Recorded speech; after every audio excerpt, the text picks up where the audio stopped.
Hello, family. It's a weekly video. Thanks for tuning in. You do such a good job of tuning in.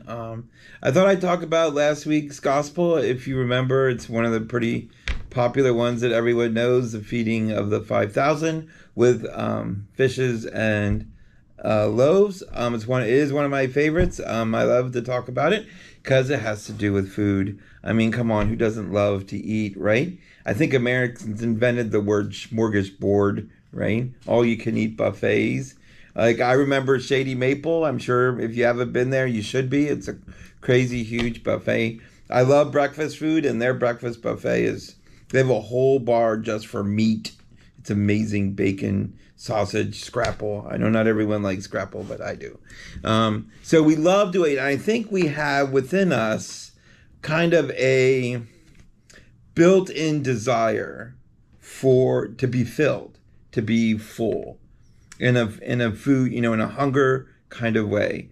We're not used to being hungry, right? Especially in this day and age. Like we don't really know, I think, what it needs to be hungry. Maybe some of us do, but that innate desire to be filled, you can see in the Bible way back in Exodus, right? When Moses first led them out of Egypt and they had no idea what they were going to eat and they were kind of starving. And Moses was like, don't worry, God will provide. And they were like, look, they'd rather go back to Egypt and be enslaved and have full bellies, right? Than be starving in the desert doing God's will. Right? Do we do that sometimes too? I think we do, right? I think we're so worried about being filled or about being full that we forget about the hunger, right, of being a Christian and following God. And so we fill our tummies with other things, right, with material things or bacon or ice cream or whatever. We're filling our lives with things that we know we can get a quick fill from, right? A great analogy of that is car air conditioning, right? Try this. Get in your car and turn the air conditioning on and blast it so that it is freezing cold in the car, and then shut it off. You see how quick it becomes hot? It gets hot. Trust me, it comes quick. Like that is a good analogy of our fullness. We desire to become full, but as soon as we turn off that feeding, right, whatever that materialism is that we're doing, as soon as we turn it off, we become hungry again. We become hot again, right, in the car. And so, like, I think there is within us that desire to be filled, that desire to be cooled by the AC, right? And we're looking at the wrong places to fill that, right? And what we should be looking for is a fullness in the Eucharist, right? The Eucharist is what should feed our hunger, right? It is what should fill us. And the Eucharist, as amazing as it is only a foretaste of what's to come.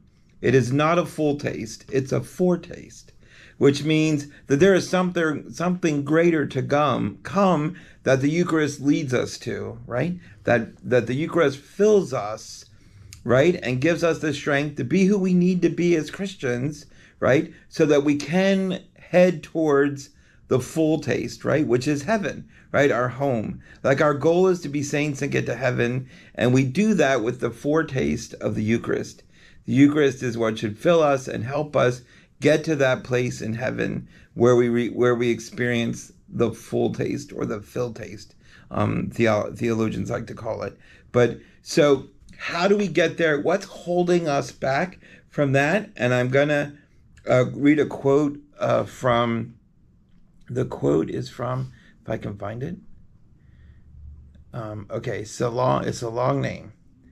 The quote is from the foundress of the Sisters of the Holy Family of Nazareth, and she's on her way to sainthood, so she's a blessed Mary of Jesus the Good Shepherd.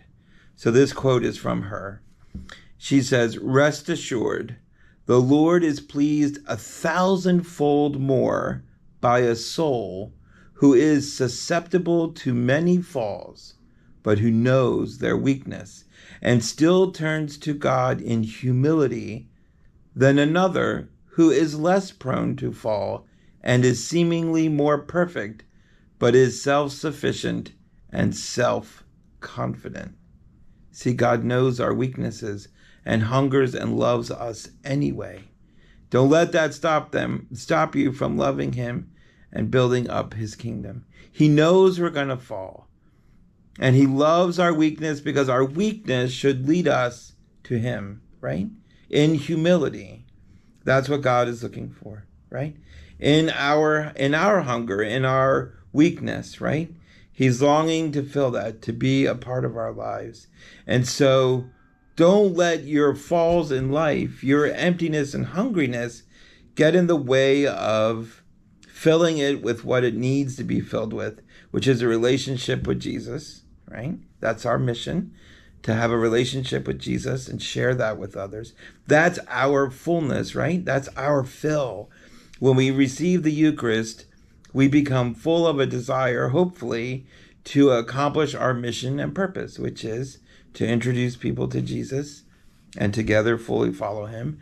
And we get more full when we gather, connect, serve, and go out. So don't let the fact that you fall, even if it's many falls, right? That's what Blessed Mary of Jesus, the Good Shepherd, says, right? She says, who is susceptible to many falls, but who knows their weakness and still turns to God in humility, than another who is less prone to fall and is seemingly perfect and is self-confident and self-sufficient. That's not who God is looking for. God is looking for one who knows their weakness and turns to him in humility to find their fill, to find their fullness. So I encourage you this week to do that, to seek God and have him be your fill, not the meat bar at Shady Maple. That's not where you should go. So I please encourage you to do that. We have something, Holy Day of Obligation coming up, August 14, 15. So please don't forget that. We have Vespers, solemn Vespers, sung evening prayer for St. Monica, August 28th. So please look out for that. We have the mission priest coming this weekend, Father Boniface. He seems very jovial. I hope he's a good talk this weekend, and we support him as best we can. I'm going on vacation. I'll let you know that. I leave tomorrow and come back August 7th. I'm going to visit my godchildren up in Massachusetts like I do every year. So thank you for being a part of my family. I love you very much. Have a great week.